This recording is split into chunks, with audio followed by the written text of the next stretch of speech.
Invité ce soir, Jean-Luc Mélenchon, député européen, coprésident du parti de gauche. Le débat est dirigé par Jérôme Chapuis. Bonsoir et bienvenue dans le grand studio d'RTL. Le grand jury accueille ce soir Jean-Luc Mélenchon. Bonsoir. Bonsoir. Merci d'être avec nous. À mes côtés pour vous interroger, Alexis Brézet du Figaro et Éric Revel pour LCI. Je vous rappelle, l'actualité de cette fin de semaine est évidemment dominée par la Syrie. Barack Obama temporise. Le Congrès américain va être amené à se prononcer sur une intervention. La Grande-Bretagne s'est retirée. L'Amérique hésite. Comment est-ce que vous jugez la position de François Hollande et de la France dans ce dossier ce soir? Il n'est pas sûr qu'il la maîtrise, sa position, car tout le monde a pu observer de grandes oscillations, tantôt pour la solution politique, tantôt pour armer les rebelles, nous allons y mettre des guillemets, car leur identité politique n'est jamais vraiment précisée dans les débats, tantôt pour intervenir comme ces jours derniers, et puis tout d'un coup, il se retrouve quasi tout seul, aligné sur les éléments les plus durs du système nord-américain. La France isolée. Je sais pas, pour moi le problème c'est pas la France, c'est la menace de guerre et la menace terrible qui pèse sur cette zone, c'est une poudrière. Quand vous regardez ce que les pays voisins ont signé ou pas signé dans les conventions internationales, c'est affolant. C'est une zone qui est nucléarisée, du fait d'Israël et peut-être de l'Iran bientôt. C'est une zone où au moins 3 pays n'ont pas signé la convention sur les armes chimiques, l'Égypte, qui est dans la main des Nord-Américains, qui auraient donc déjà pu 10 fois les obliger à signer et à démanteler leurs installations. La Syrie, Israël, qui a signé mais qui n'a pas ratifié. C'est une poudrière. Donc il faut pas y aller, il faut être prudent et sortir de cette attitude un peu simplette qui fait que lorsqu'il y a un abcès de fixation quelque part qui a été désigné par les Nord-Américains, tout le monde se précipite et aussitôt il y a qu'à, comment se fait-il qu'on ne fait pas? Écoutez-moi bien, en 10 ans, il y a eu 1 million de morts en Centrafrique. Les gens qui s'occupent aujourd'hui du sort de la Centrafrique ne savent comment faire pour intéresser l'opinion internationale au désastre de ce petit pays. Il y a eu 1000 morts en Irak, pays dont vous savez qu'il a été pacifié par 3 agressions des Nord-Américains, et l'une d'entre elles, nous y avons participé. Qui s'en soucie? Donc, je propose que de temps à autre, on ait au moins la pudeur de traiter les événements avec le sang-froid qu'ils méritent. Jean-Luc Mélenchon, bon, c'est vrai qu'il y a des foyers terribles un peu partout sur la planète, mais là on parle de la Syrie ce soir, sans intervention. La seule alternative, c'est quoi? Ce sont les moulinets politiques et la poursuite finalement du martyre du peuple syrien? Mais franchement, la question n'a pas de sens posée comme ça, je suis désolé d'avoir à vous le dire. Il y a de nombreux... Je comprends bien que vous la posez comme ça, parce que c'est comme ça qu'elle est posée tous les jours. On ne cesse d'additionner des fausses évidences. Regardez, par exemple, je vais aller sur le fond. Les armes chimiques. Il n'est une émission de télévision, un article de journal qui ne mentionne pas le fait que depuis 1925, c'est un crime contre l'humanité. Fort bien. Alors comment explique-t-on que si depuis 1925 il y a une convention, en 1993, convention qui n'est jamais mentionnée, on devrait se demander pourquoi, et je vais y répondre dans un instant. En 1993, il a fallu en faire une nouvelle pour décider de détruire des armes chimiques qui pourtant sont considérées comme un crime contre l'humanité. Alexis Brézet. Attendez, juste une petite seconde encore pour terminer. Qui possédait des stocks immenses et n'a toujours pas fini de les détruire? Les États-Unis d'Amérique. Qui ne veut pas signer la convention contre l'utilisation des armes biologiques? Les États-Unis d'Amérique qui refusent le contrôle de ces armes, et ils en possèdent et ils en fabriquent. Et ils continuent à en fabriquer, comme l'a prouvé le petit épisode, si ceux qui nous écoutent s'en souviennent, lorsqu'on recevait chez certains congressistes des lettres avec de l'anthrax dedans, ce qui signifie qu'il y a une production d'armes biologiques qui sont faites par les États-Unis. Est-ce que je peux avoir une réponse à ma mauvaise question? N'allez pas vous fâcher, monsieur Revel. Je me fâche on pas, vous sent tout piqué dès qu'on vous dit un mot. Non, pas du tout. Je vous pose simplement une question. C'est bien de dire il ne faut pas d'intervention. On a du mal à identifier qui fait quoi dans ce pays, on comprend bien. Mais quelle est l'alternative? La discussion politique avec Bachar al-Assad? La discussion avec Moscou? Oui, absolument. Mais il n'y a pas 36 alternatives. Nous, les Français, quel est notre intérêt, si vous voulez bien les considérer 5 minutes? Parce que vous ne me ferez jamais croire à l'angélisme, à la qualité et la noblesse des sentiments de ceux qui tout d'un coup s'émeuvent de ce qui arrive au malheureux peuple syrien. quels sont nos intérêts à nous, les Français? C'est qu'en toutes circonstances, ce soit le droit international qui s'impose. Hors du droit, il n'y a que le rapport de force. Par conséquent, tout ce qui va dans le sens du droit international nous intéresse. Alors ça commence par l'ONU. On ne passe pas par-dessus l'ONU. Ça fait des années qu'on passe par-dessus l'ONU sur toutes sortes de sujets. Ça fait des années que le système d'alliance militaire auquel nous participons, l'OTAN, passe son temps à dire qu'il ne s'occupera pas des décisions de l'ONU. Que nous fabriquons des G8, des G20, qui sont des aberrations contre les organismes de l'ONU, premièrement. Deuxièmement, on discute, mais enfin, c'est incroyable qu'il y ait besoin de justifier le fait que l'alternative à se donner des coups de bâton, ce soit la discussion. Mais vous en connaissez une autre, vous? Il n'y en a pas. C'est ou les coups de bâton ou la discussion. Donc c'est la politique. François Hollande, lui... Mais avec qui voulez-vous discuter? Attendez, monsieur Chapuis, prenons votre interjection, elle est très intéressante. Avec qui voulez-vous discuter quand il y a une guerre? Sinon, avec les adversaires.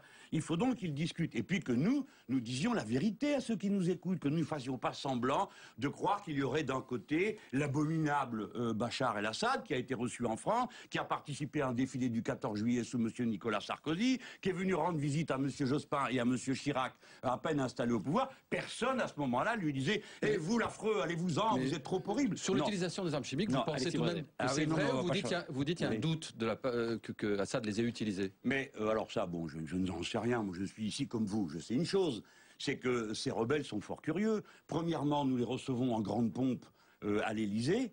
Et on oublie de leur demander les deux choses qui, à mon avis, sont essentielles. Premièrement, qu'ils nous rendent notre compatriote Didier François, qu'ils ont enlevé. Vous n'en entendez plus parler. C'est tout à fait étrange, cette affaire-là. Nous soutenons des gens qui nous raptent nos journalistes et on n'a rien à dire. Deuxième élément, on ne leur demande pas d'aller s'asseoir à la table de la discussion de Genève 2.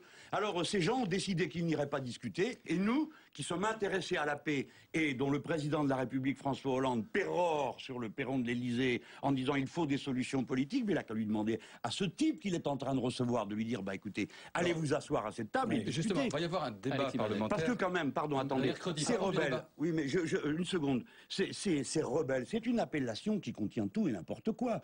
Vous avez dedans une opposition laïque, nationaliste arabe, laïque.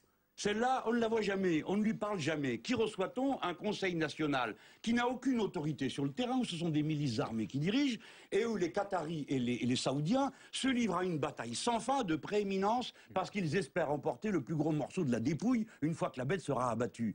Ça, c'est la vérité. Pourquoi ne le dit-on pas? Pourquoi ne sommes-nous pas intéressés à ce débat pour le poser tel qu'il est? La France n'a pas à entrer dans les fourgons d'une armée qui règle des comptes qui ne nous concernent pas dans cette zone du monde. On l'a compris. Mercredi, quant à Israël, n'a aucun intérêt à ce que cette mercredi, il va y avoir une discussion à l'Assemblée sur cette question.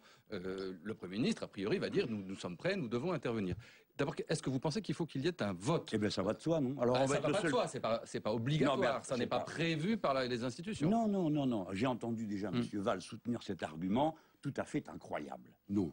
La modification de la Constitution, qui d'ailleurs n'est pas très bien faite, mais peu importe. Là, le nouveau texte de la Constitution dit que le gouvernement est obligé de passer au bout de X délai devant le vote de la... Mais il n'est pas dit, il lui a interdit d'y aller avant. Donc ça n'est pas obligatoire, c'est une possibilité. Ah oui, mais commençons par le dire. Par conséquent, ce n'est pas vrai qu'il respecte la lettre de la Constitution, il respecte son aspect le plus brutal et le plus anti-parlementaire. Le gouvernement peut à tout moment inscrire à l'ordre du jour de l'Assemblée, si c'est une question si grave, si importante, et elle l'est, alors l'Assemblée nationale, les représentants du peuple français ont à donner non seulement à écouter l'avis du Premier ministre, qui est bien bon de venir le leur donner, mais d'exprimer par un vote personnel ce qu'eux-mêmes pensent de cette affaire. Alors les Anglais auront voté, les Allemands vont voter, les Nord-Américains vont voter. Le seul pays où on ne vote pas et où une personne toute seule décide, c'est nous les Français qui avons pourtant fait la grande révolution de 1789.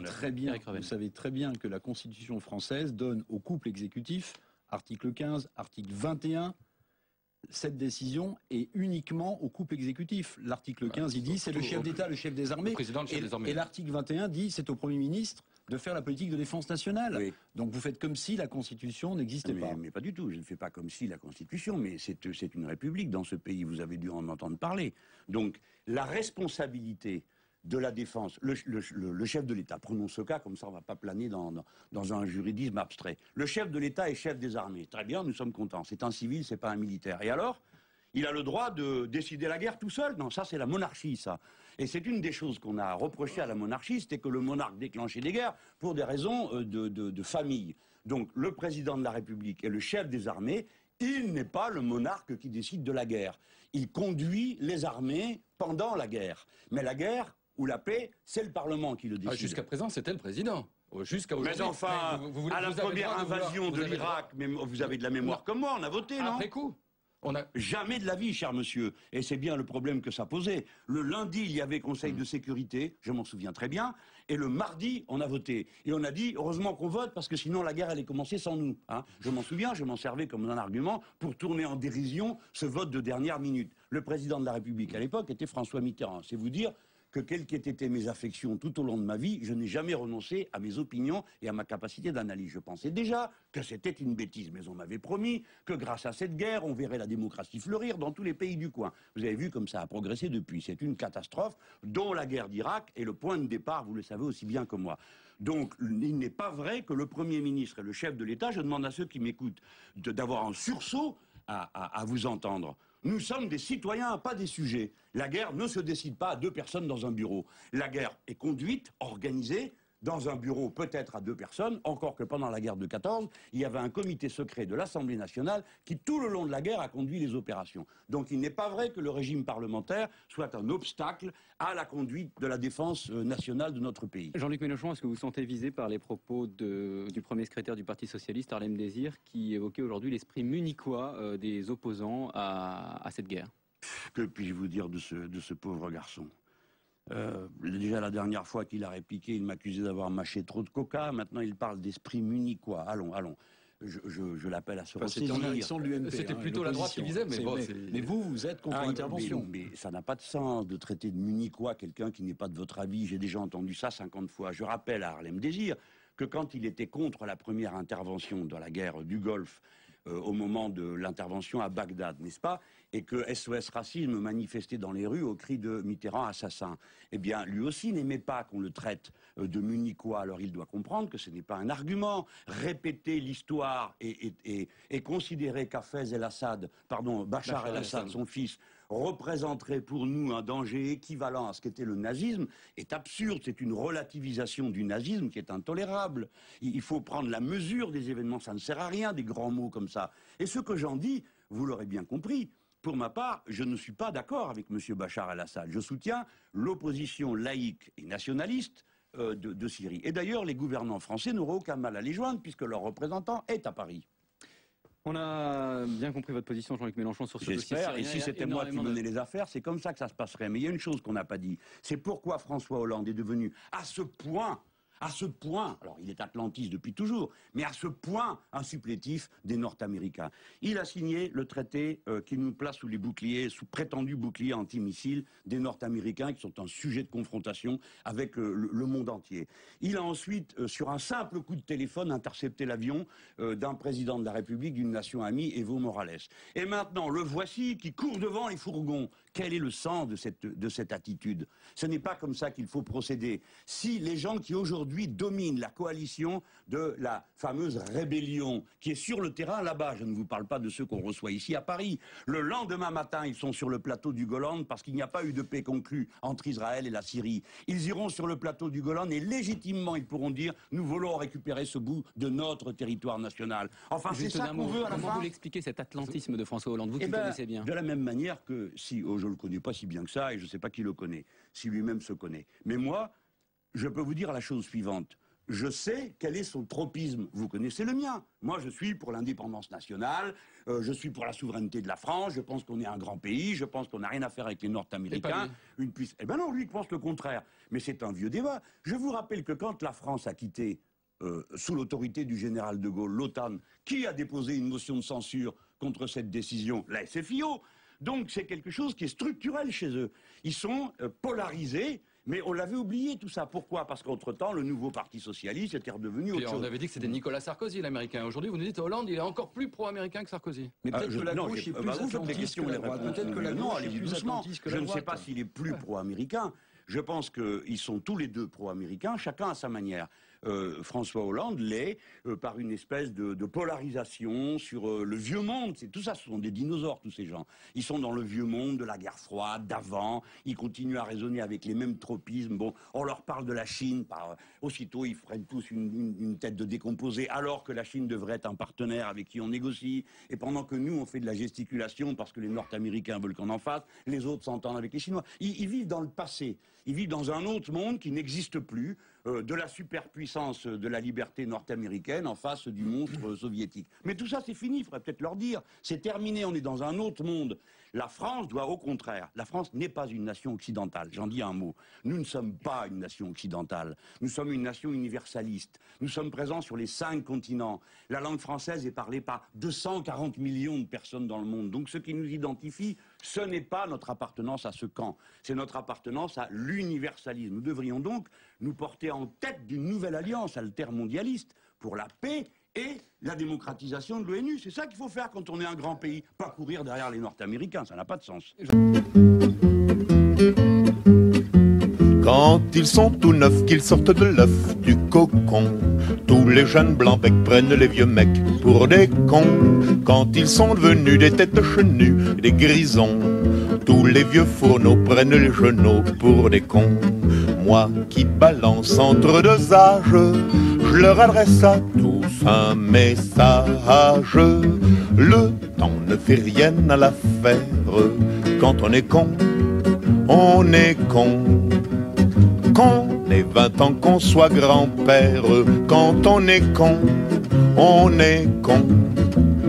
Entre vous, plus de controverses, qu'on caduque ou qu'on débutant.